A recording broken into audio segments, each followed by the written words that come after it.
Welcome back बच्चों। Just I taught you yes and no. Okay बच्चों, have you taken this screenshot?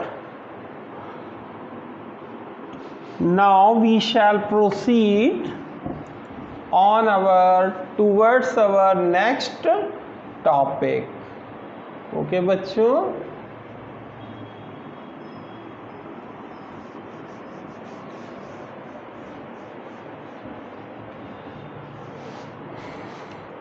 attend all these things very carefully in your life. अब हम लोग आते हैं not पे। आप यहाँ नंबर 3 डालेंगे और हेडिंग छोड़ेंगे यूज ऑफ नॉट। ओके बच्चों, नॉट क्या है? एडवर्ब है। पहली चीज, what will you right? Not is an adverb. Okay बच्चों, नॉट मीन्स जानते ही हैं, नहीं। ओके बच्चों, नो से शून्यता प्रकट होती है और नॉट से इंडेफिनिटी प्रकट होती है। ओके बच्चों, नॉट का प्रयोग भी आपको देखना होगा। नो का प्रयोग शून्यता के लिए होता है और नॉट का प्रयोग इंडेफिनिटी के लिए होता है। Not is an adverb. Not means नहीं। Not is used in following way. Not का प्रयोग हम निम्नलिखित तरह से करते हैं। ओके बच्चों, देखिए एग्जाम्पल, दो एग्जाम्पल देखते आइए। मेरे पास सफेद कार नहीं है। ओके बच्चों, व्हाट विल यू से? आई, पीछे आप पढ़ा है simple present affirmative. I have not white car, यानी कार कोई और दूसरे रंग की हो सकती है। ओके बच्चों, अगर हम यहाँ ये लिखते मेरे पास कोई सफेद कार नहीं है, तब क्या कहते? I have no any white car. तब क्या कहते? I have no any white car. और केवल हम ये कह रहे हैं मेरे पास सफेद कार नहीं है, तो I have not white car. Okay बच्चों, रेखा और अनीता कल कक्षा में नहीं थी। मान लीजिए आपको ये बोलना है, ये भी सिंपल पास्ट हो गया, या वर्ब टू बी कह दें।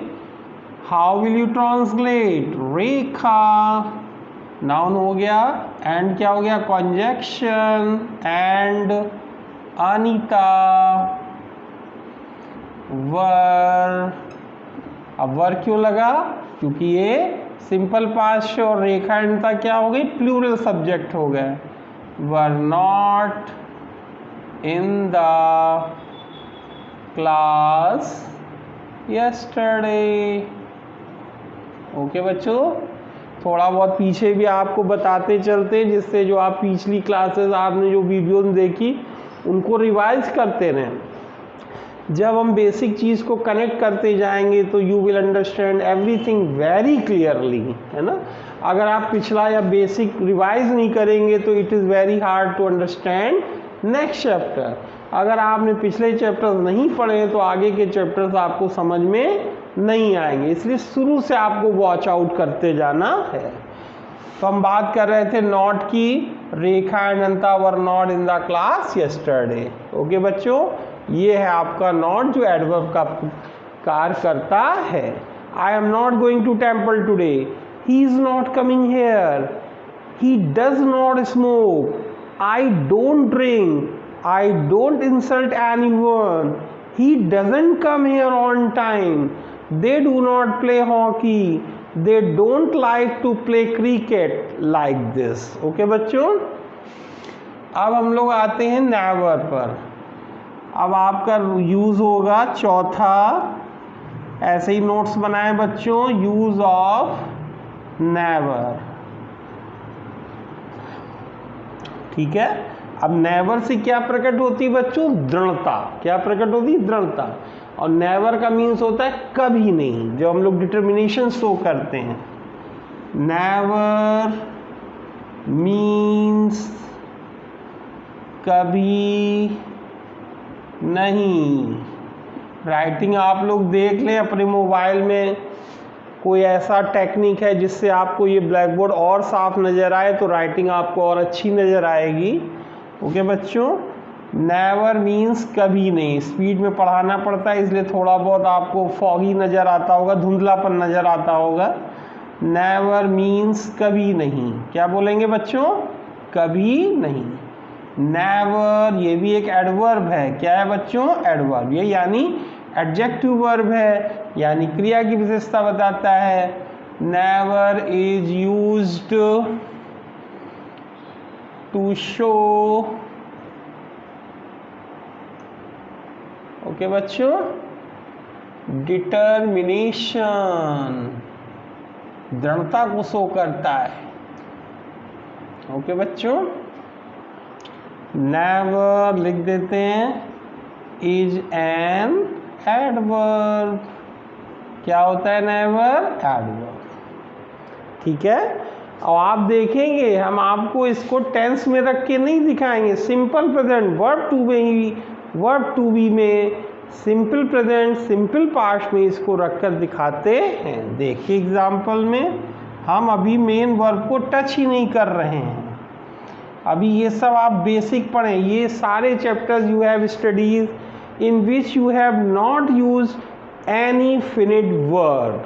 ओके बच्चों, सिवाय एक जगह जहाँ पे देयर के साथ आपने लिव्ड का प्रयोग किया था, इसके अलावा कहीं हमने मेन वर्ब का कोई प्रयोग नहीं किया है, क्योंकि इसमें आप बिना मेन वर्ब के ही अपनी अंग्रेजी को बेसिक रूप से स्ट्रॉन्ग कर सकते हैं और कंपटीशन लेवल में भी इसका ज़बरदस्त प्रयोग होने लगा है।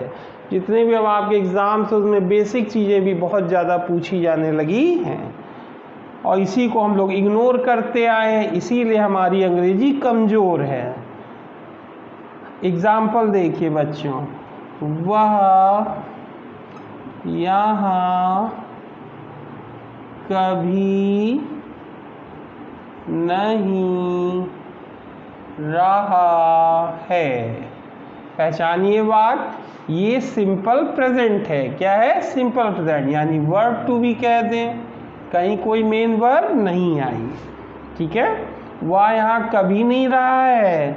What will you translate? He has never been. देखिए कहीं कोई मेन वर्ब आया? नहीं आया। हैज और बीन क्या है? Linking verb. हमने शुरू में ही बताया था, मेन वर्ब और लिंकिंग वर्ब को अलग अलग आप समझने का प्रयास करें। He has never been here. Okay बच्चों, अगला देखिए, रीता कभी मुंबई में नहीं रही थी। सिंपल पास्ट देखिए, ये सिंपल प्रेजेंट था। ओके बच्चों, अब ये क्या हो गया? Simple past. ठीक है, सिंपल पास्ट हो गया। रीता कभी मुंबई में नहीं रही थी। What will you translate? Rita had never been in Mumbai. Okay बच्चों,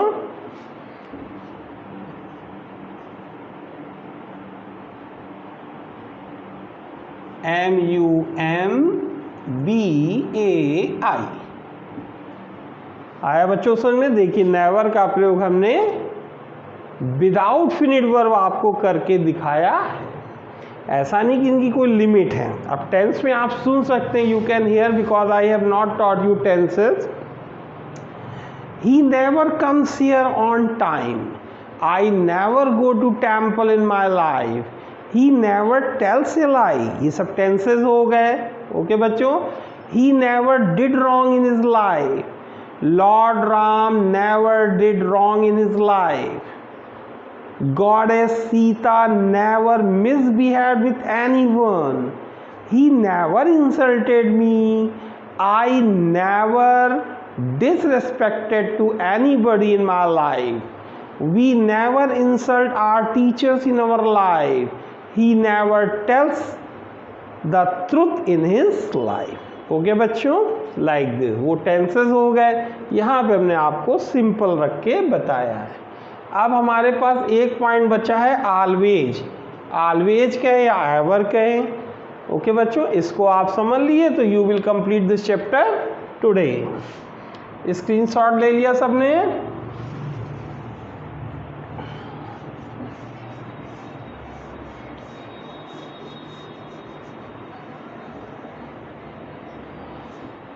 You must enjoy English. You should not feel bored, है ना. तो we must learn to our work. We must learn to do our work in enjoyable manner. Then we will have a wonderful knowledge and we will never bore in our life. We will enjoy our subjects. अब हम आखिरी point की ओर बढ़ते हैं. ये आपका point number हो गया 1 2 3 4 5. अब आप 5 नंबर डालेंगे और लिखेंगे use of always ever. Okay बच्चों, इन दोनों का मतलब क्या होता है? सदैव. देखिए, ऑलवेज एवर मीन्स सदैव. ठीक है बच्चों. ऑलवेज, इसको क्या पढ़ेंगे बच्चों? ऑलवेज. इसका प्रोनाउंसिएशन ऑलवेज होता है. Ever is an adverb. क्या है ये बच्चों? एडवर्ब, यानी एडजेक्टिव वर्ब है, यानी वर्ब को क्वालिफाई करेंगे. ये भी वर्ब की विशेषता बताएंगे. There is following use of it. इनका निम्नलिखित प्रयोग है. और यहाँ पर भी आप देखेंगे हम बिना फिनिड वर्ब के ही ऑलवेज का प्रयोग आपको करके दिखाएंगे. ठीक है. जैसे he has always been a good man. I have always been a hard working man. Like this. Example देख लें बच्चों. Are you enjoying this subject now? Example देखिए. वह सदैव एक परिश्रमी किसान रहा है. ओके बच्चों, वह सदैव एक परिश्रमी किसान रहा है. What will you translate? He. अभी आपको इससे पिछले वाले नेवर के प्रयोग में करके दिखाया था. ये सिंपल प्रेजेंट है, वर्ब टू बी है. He has always been. What will you translate? He has always been a hard working. क्या बोलेंगे बच्चों परिश्रमी को? Hard working farmer. Laborious farmer, hard working farmer, diligent farmer, industrious farmer. एक और देखें बच्चों. गांधी जी सदैव एक सच्चे व्यक्ति रहे थे. ओके बच्चों, अब ये सिंपल पास्ट हो गया. What will you translate? Gandhi ji had been a truthful, सच्चे यानी truthful person. ओके बच्चों, had always been, क्या बोलेंगे? had always been. Gandhi ji had always been a truthful person. चाहे तो आप ever लगा दें। एक और देख लें सेंटेंस, टीना सदैव एक नेक और कंजक्शन भी दे दिया है और दयालु लड़की रही है। ठीक है बच्चों, चूंकि ऑलवेज का प्रयोग हम लोग अफर्मेटिव इंटरव्यू कर सकते हैं तो वैसे ही कर रहे हैं। नेवर का प्रयोग नेगेटिव करते हैं तो नेवर का प्रयोग नेगेटिव में किया था। टीना हैज़, अब एक बचन है तो हैज़ आ जाएगा। ऑलवेज, चाहे ऑलवेज लिखें चाहे एवर लिख दें। ओके बच्चों, been a gentle and kind girl. ठीक है बच्चों, ये आपका हुआ ऑलवेज। एक इंटेरोगेटिव देख लें। This is the last topic of this chapter and after this topic you will complete chapter number 12। एक इंटेरोगेटिव में भी देख लें, ऐसा ना सोचे कि इसका प्रयोग हम इंटेरोगेटिव नहीं कर सकते हैं। क्या वह सदैव एक अच्छा इंसान रहा था।